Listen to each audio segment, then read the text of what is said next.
بھلا تم نے ان لوگوں کو نہیں دیکھا جن کو کتاب یعنی تورات سے حصہ دیا گیا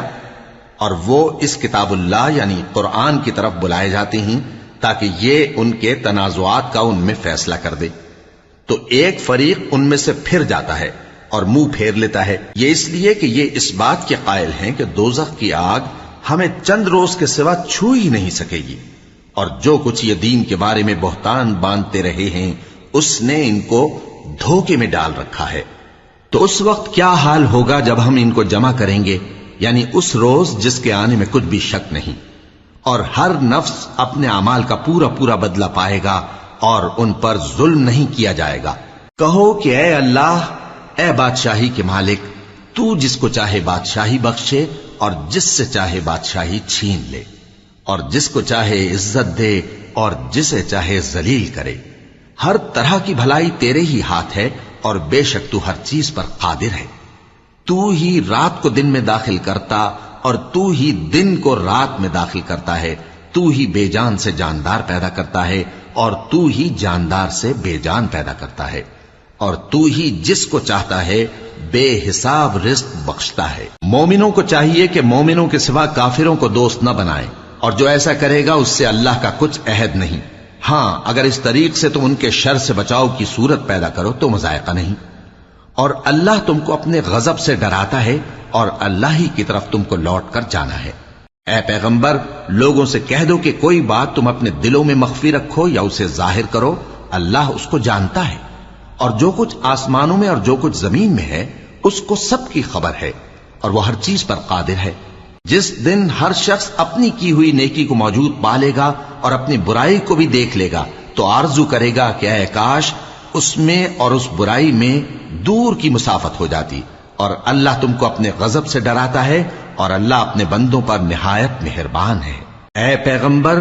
لوگوں سے کہہ دو کہ اگر تم اللہ کو دوست رکھتے ہو تو میری پیروی کرو، اللہ بھی تمہیں دوست رکھے گا اور تمہارے گناہ معاف کر دے گا، اور اللہ بخشنے والا ہے، مہربان ہے۔ کہہ دو کہ اللہ اور اس کے رسول کا حکم مانو، پس اگر وہ نہ مانے تو اللہ بھی کافروں کو دوست نہیں رکھتا۔ اللہ نے آدم اور نوح اور خاندان ابراہیم اور خاندان عمران کو تمام جہان کے لوگوں میں سے منتخب فرمایا تھا، ان میں سے بعض کی اولاد تھے، اور اللہ سننے والا ہے، جاننے والا ہے۔ وہ وقت یاد کرنے کے لائق ہے جب عمران کی بیوی نے کہا کہ اے پروردگار، جو بچہ میرے پیٹ میں ہے میں اس کو تیری نذر کرتی ہوں، اسے دنیا کے کاموں سے آزاد رکھوں گی، تو اسے میری طرف سے قبول فرما، تو تو سننے والا ہے، جاننے والا ہے۔ پھر جب ان کے ہاں بچہ پیدا ہوا تو کہنے لگی کہ پروردگار، میرے تو لڑکی ہوئی ہے، جبکہ اللہ خوب جانتا تھا جو ان کے ہاں ولادت ہوئی تھی، اور نہ ہوتا لڑکا مانند اس لڑکی کے۔ اور کہنے لگیں میں نے اس کا نام مریم رکھا ہے، اور میں اس کو اور اس کی اولاد کو شیطان مردود سے تیری پناہ میں دیتی ہوں۔ تو اس کے پروردگار نے اس کو پسندیدگی کے ساتھ قبول فرمایا اور اسے اچھی طرح پرورش کیا، اور زکریا کو اس کا کفیل بنایا۔ زکریا جب کبھی عبادت گاہ میں اس کے پاس جاتے تو اس کے پاس کھانا پاتے۔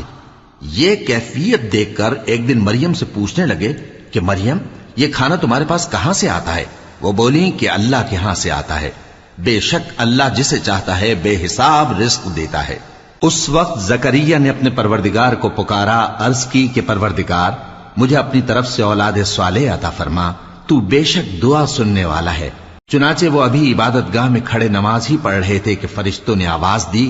کہ زکریا، اللہ تمہیں یحییٰ کی بشارت دیتا ہے، جو کلمۃ اللہ یعنی عیسیٰ کی تصدیق کریں گے اور سردار ہوں گے اور عورتوں سے رغبت نہ رکھنے والے، اور ایک پیغمبر یعنی نیکوکاروں میں ہوں گے۔ زکریا نے کہا، اے پروردگار، میرے ہاں لڑکا کیوں کر پیدا ہوگا کہ میں تو بڈھا ہو گیا ہوں اور میری بیوی بانجھ ہے۔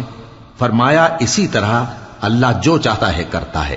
زکریا نے کہا کہ پروردگار، میرے لیے کوئی نشانی مقرر فرما دے۔ فرمایا، تمہاری نشانی یہ ہے کہ تم لوگوں سے 3 دن اشارے کے سوا بات نہ کر سکو گے، تو ان دنوں میں اپنے پروردگار کی کثرت سے یاد اور صبح و شام اس کی تسبیح کرنا۔ اور جب فرشتوں نے مریم سے کہا کہ مریم، اللہ نے تم کو برگزیدہ کیا ہے اور تمہیں پاک بنایا ہے اور دنیا جہان کی عورتوں میں سے تم کو منتخب کیا ہے، اے مریم، اپنے پروردگار کی فرما برداری کرنا اور سجدہ کرنا اور رکوع کرنے والوں کے ساتھ رکوع کرنا۔